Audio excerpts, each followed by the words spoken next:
All right, First Kings 9, and we're going to try to go through the whole chapter of verses 1 through 28. This week's passage, chapter 9 of First Kings, is an odd text. Most commentators aren't really sure how to handle chapter 9 together as a collection.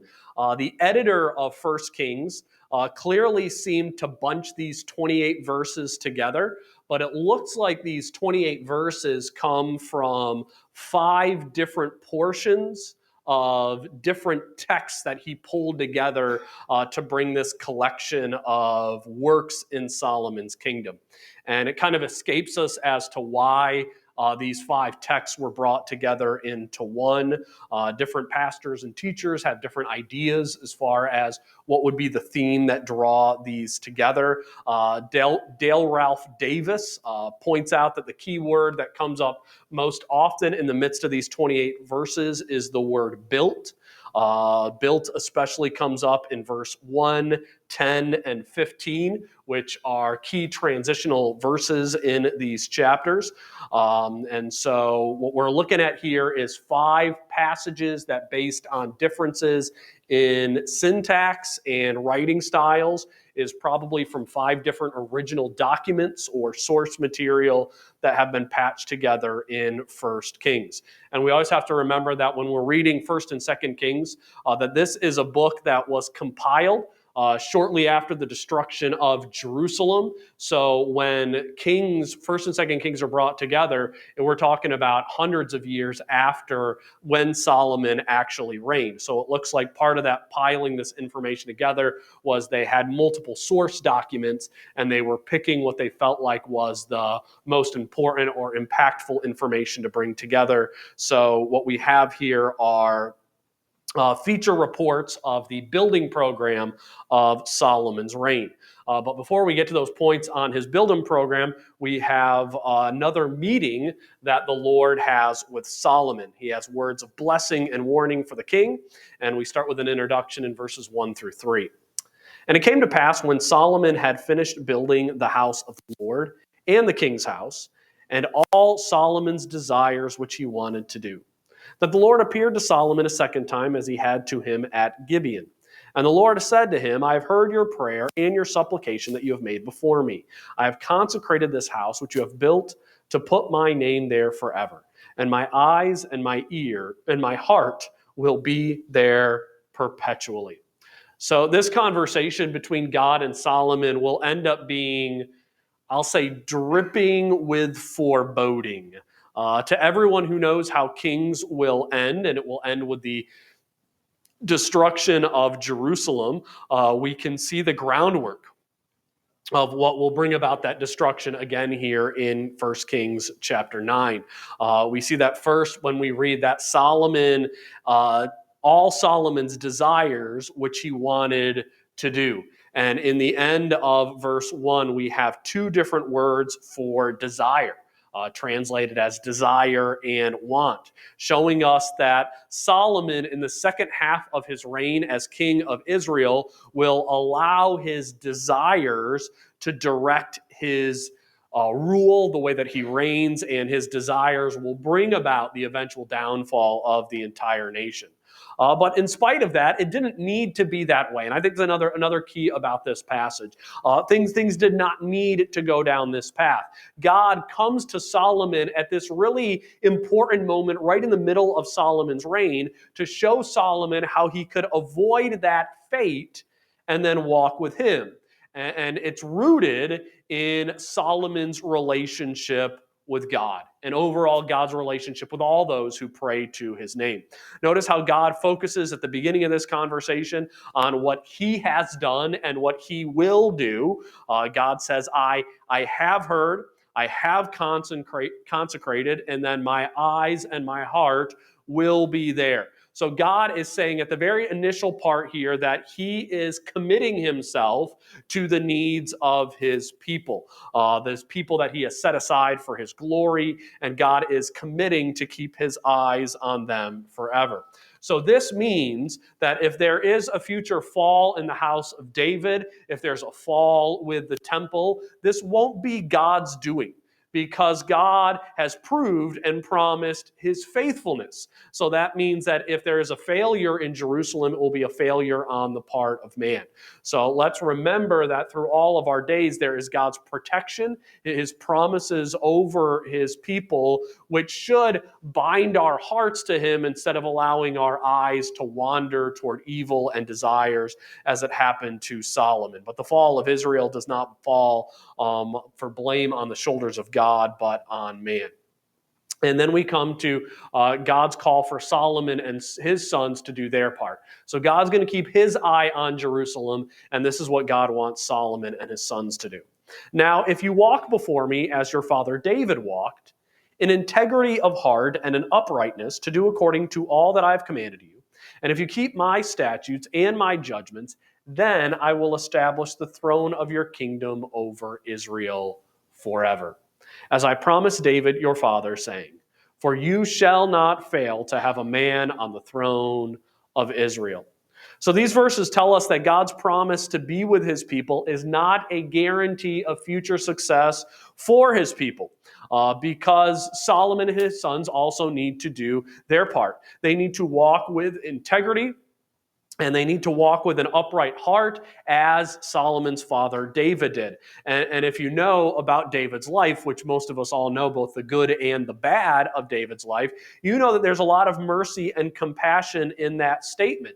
Because at first glance, it might sound like God's going up to Solomon and saying, Solomon, if you're not perfect all the time, if you don't perfectly obey and do every exact thing that's in the law, then I'm going to cast you aside and I'm going to tear down your lineage.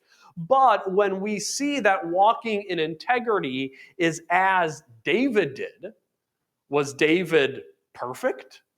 Far from it. David stumbled in many ways and at many times, but how did God act with David? God was gracious to David.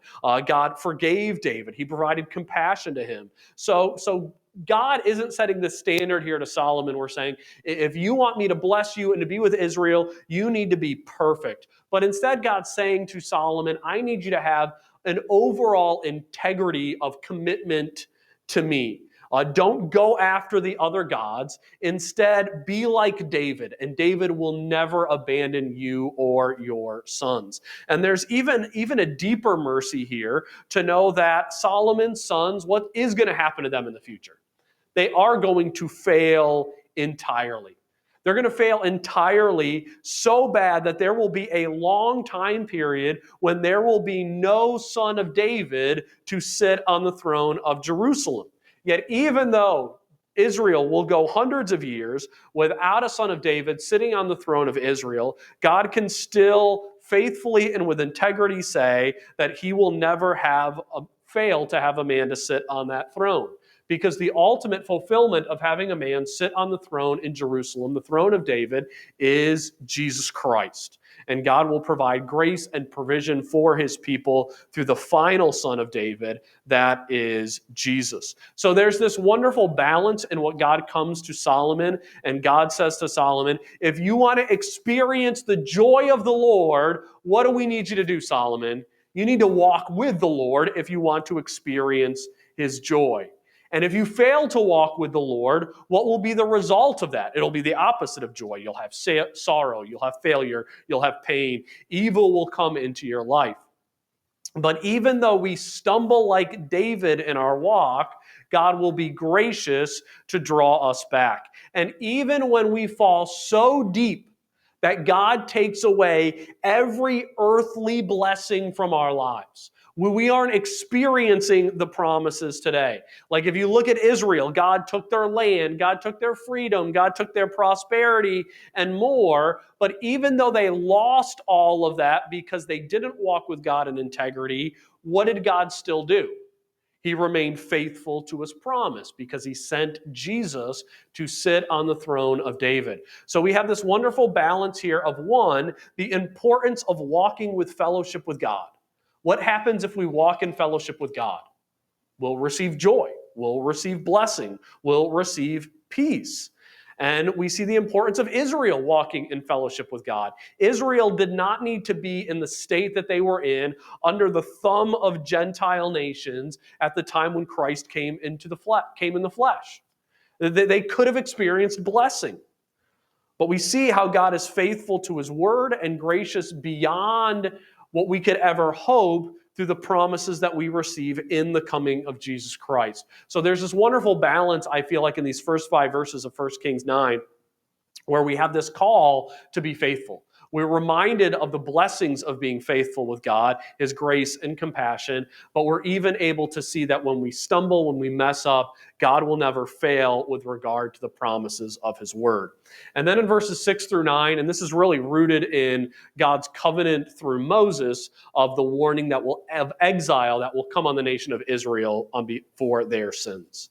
So verses 6 through 9 reads, "But if you or your sons at all turn from following me and do not keep my commandments and my statutes, which I have set before you, but go and serve other gods and worship them, then I will cut off Israel from the land that I have given them, and this house which I have consecrated for my name I will cast out of my sight. Israel will be a proverb and a byword among all his people. And as for this house, which is exalted, everyone who passes by it will be astonished and will hiss and say, 'Why has the Lord done thus to this land and to this house?' Then they will answer, 'Because they forsook the Lord their God, who brought their fathers out of the land of Egypt, and have embraced other gods and worshiped them and served them. Therefore the Lord has brought all this calamity on them.'" The main emphasis of God's conversation with Solomon relates to the dire warning that future exile will fall upon Israel if Israel turns from the Lord. And so this is God warning them, if you don't keep my commandments, if you go after other gods, exile will be the result. And we need to remember that all of these threatenings of judgment, they are all based on the Mosaic covenant. And the other thing we need to remember about threatenings in the Old Testament, that whenever God threatens judgment upon any people, that a threat of judgment does not guarantee that that person will fail in the future and experience that judgment that comes upon them. The most famous example of that is with Jonah and Nineveh. If you remember, Jonah went to Nineveh, and what did Nineveh preach there? Jonah went to Nineveh and preached, "In 40 days, God is going to overthrow the city." Well, in 40 days, did God overthrow Nineveh? No, he didn't. Why didn't God overthrow Nineveh? Because Nineveh repented at the preaching of Jonah, and they turned to God. And so we see that that threat that God made on the people was not a guarantee that that judgment would happen, but that was really an opportunity for them to turn from their sins and find the mercy of the Lord. So if God's people submit to the covenant, if they turn from their ways, if they refuse to worship the gods of the nations around them, the Lord will be faithful to bless them in line with the promises made to Moses and Abraham. But sadly, what will we end up seeing happen in Israel's story? They will forsake God. And then when they forsake God, what will God do to them? God will forsake them in turn. Hebrew scholar Robert Alter points out that in verse 7, when we read, "I will cast out of my sight," that specific phrase, casting someone out of your sight, was an ancient Hebrew phrase for divorce. So this was a way of God saying, "I'm going to divorce you when I send you into exile." And if we remember the whole message of the book of Hosea, Hosea is God saying to Israel and Judah, "Because of your sin, I will divorce you." So that is foreshadowing the entire theme of that book in the Minor Prophets. Verse 8 is probably the most challenging verse textually in all of Kings. The verse reads that this house, speaking of the temple, is exalted, but the way it's worded as if at the moment of desolation, at that time period, the people will say, "Wow, look at what an exalted house this is," which is a weird thing to say because we know that in the moment of desolation, the house will be torn down.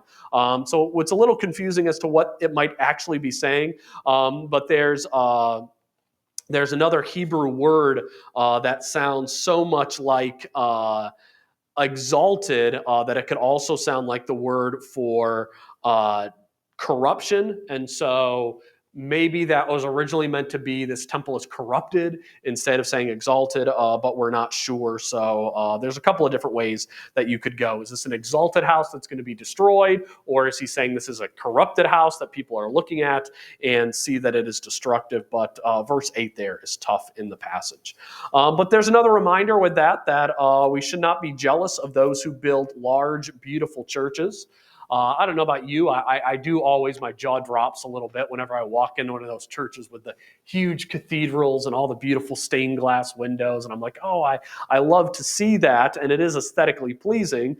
But we need to remember the Lord has no problem tearing down beautiful buildings that were set up in worship to his name, but now the people have abandoned the worship of his name. And it'll be clear when God's people are judged in the future that it is God who brought the judgment.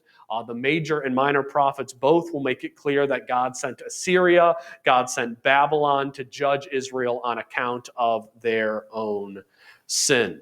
All right, well, let's now move into Solomon's building program, which starts in verse 10 of chapter 9. Now, it happened at the end of 20 years when Solomon had built the two houses, the house of the Lord and the king's house. Hiram, the king of Tyre, had supplied Solomon with cedar and cypress and gold as much as he desired. That King Solomon then gave Hiram 20 cities in the land of Galilee. Then Hiram went from Tyre to see the cities which Solomon had given him, but they did not please him. So he said, "What kind of cities are these which you have given me, my brother?" And he called them the land of Kabul, as they are to this day. Then Hiram sent the king 120 talents of gold. So taking place at about the same time when God had this second conversation of Solomon, following the completion of the building of his palace and the building of the temple, at that same time, Solomon needs to make payment on all of the resources that he required from Hiram of Tyre. We read in the past that he received cypress wood from Hiram, but he also acquired gold from Tyre. And while they don't have gold mines in Tyre, Tyre probably received this through their own trade. And so Solomon gets not a small amount of gold from Tyre.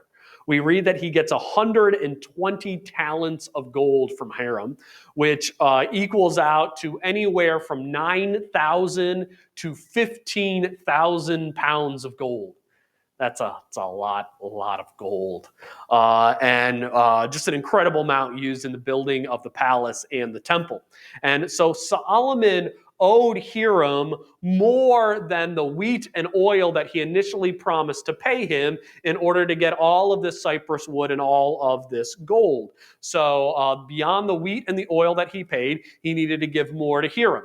And so the additional payment that he gave to Hiram was he gave him 20 cities in the land of Galilee to become part of Tyre.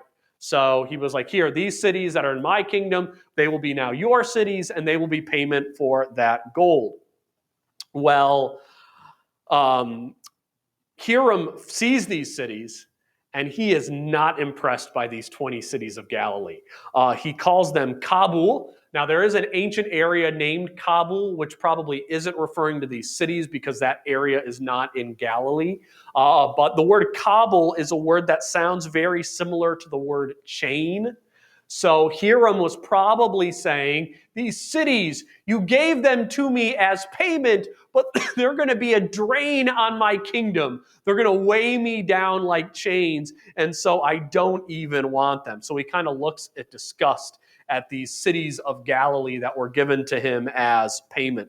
And I see this little exchange about the cities of Galilee and about Hiram viewing them as a chain that's going to wear down his kingdom.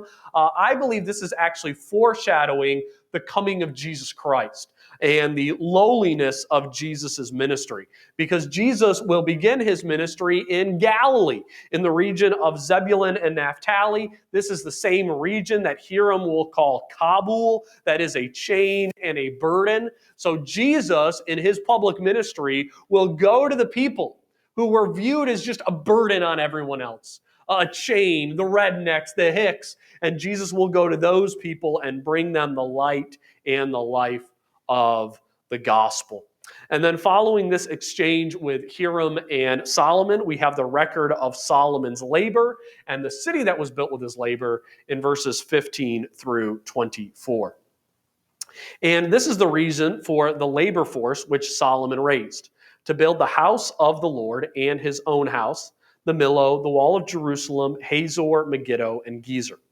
Pharaoh, king of Egypt, had gone up and taken Gezer and burned it with fire, had killed the Canaanites who dwelt in the city, and had given it as a dowry to his daughter, Solomon's wife.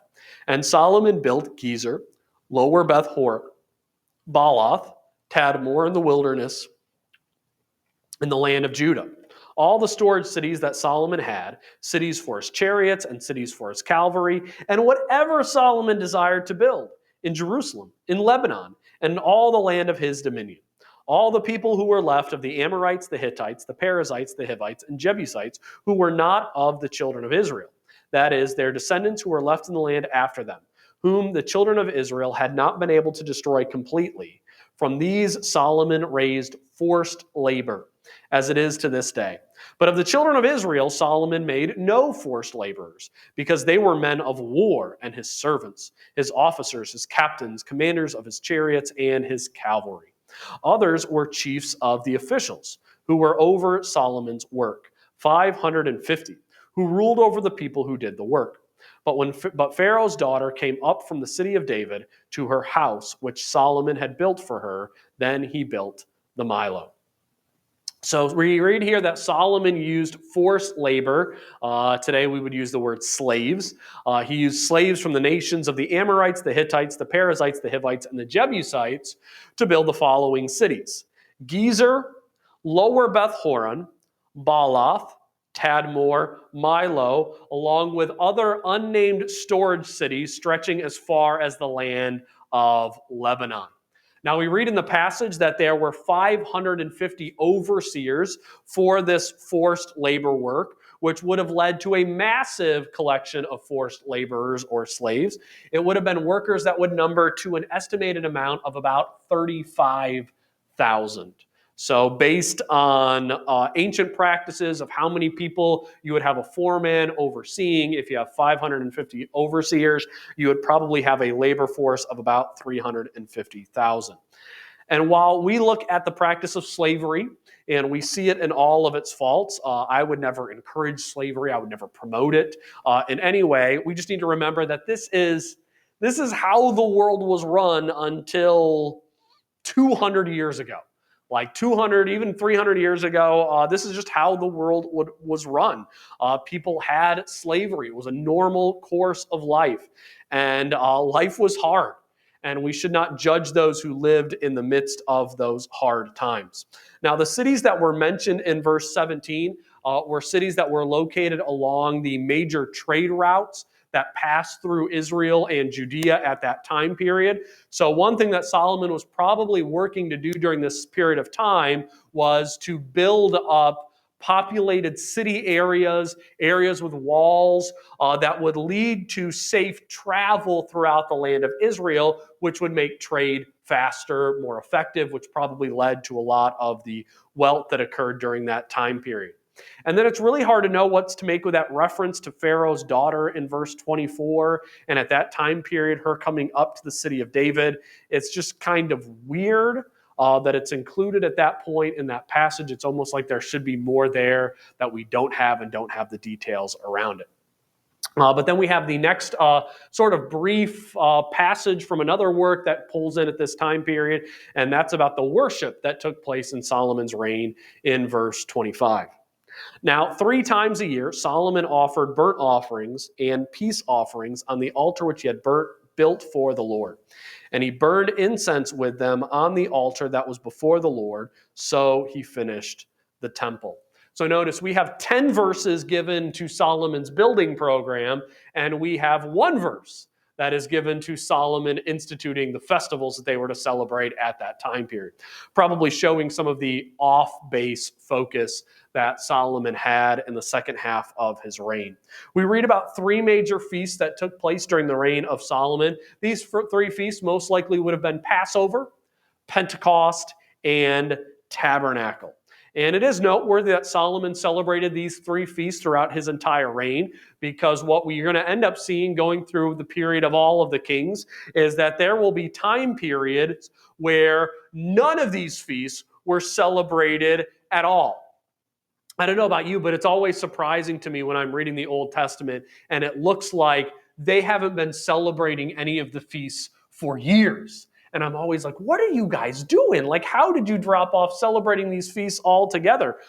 Because one of the huge things in the reign of Josiah was when Josiah brought back the celebration of the Feast of Passover, which they had not been doing at all. And it just shows how much a king can impact a people. If you have a king like Manasseh, a wicked king in the way that he leads Judah, if he goes into idolatry, even to the point of human sacrifice, and then Manasseh abandons all the feasts, well, the local people all don't have copies of the Mosaic covenant before them. So they can't sit at their home and read about the feasts that they should be celebrating. So they don't even know that these things are dropped off. And so if the king doesn't do it right, well, it's not going to be celebrated at all. So we have a note here that Solomon, in faithfulness as a son of David, is leading people in the worship of these feasts. But sadly, the worship through these feasts to the Lord don't continue throughout the generations. And now we have our conclusion of this chapter talking about the fleets of sailing vessels that Solomon constructed in verses 26 through 28. Now Solomon also built a fleet of ships at Ezion-Geber, which is near Elath on the shore of the Red Sea in the land of Edom. Then Hiram sent his servants with the fleet, seamen who knew the sea, to work with the servants of Solomon. And they went to Ophir and acquired 420 talents of gold from there and brought it to King Solomon. So my guess is, reading this chapter as a whole, is that the events in verses 10 through 14 made verses 26 through 28 necessary. And that is, Hiram expressed displeasure at the cities that Solomon gave to him. And Hiram was like, Solomon, if this is what you're going to give me in payment for gold, you know what I'm not going to give you anymore? Gold. So you're going to need to go and find a way to get your own gold. So what did Solomon do? He's like, all right, Hiram, if you won't allow me to trade with your ships and get gold, I'm going to build my own ships, and I'm going to go down to Africa to myself and get gold. So Ophir was located in East Africa, and Solomon went to Africa to gather his own wealth. So while he purchased 120 talents of gold from Hiram at the beginning of the chapter, he collects 4 times as much. We're talking about like 40,000 pounds of gold, not a small amount here, in order to bring wealth to his kingdom. Just an insane amount. And I think really one of the purposes of bringing all of these passages together is just to show us that by the middle part of Solomon's reign, toward probably from the half to the 3/4 mount, Solomon had brought together so much gold, so much wealth, so many resources, a slave force of 35,000 workers, that whatever Solomon wants, Solomon can do. Nothing now stands in the way of the king. He has all the resources and all the controls, and what is the result of having everything that he could want? Bad things. He will make very poor choices. He will live for his wants, for his desires, and what we see is that this level of wealth and power corrupts. Which then makes me think, how rare do we contemplate and appreciate the blessings that God places limits on our lives? We sort of kick against the limits that we have in our finances or with our physical body or the length of years that we have on this world. But the truth is, those limits that God has placed on our lives is a blessing. It's a blessing that we don't live in this world perpetually in our sinful bodies. It is a blessing that we don't have unlimited amounts of money to be able to spend for whatever we want. Solomon shows us that those blessings of having wealth and power and influence very often ends up corrupting the people who receive it. So we should be thankful that we do not have all of this wealth and power in our lives.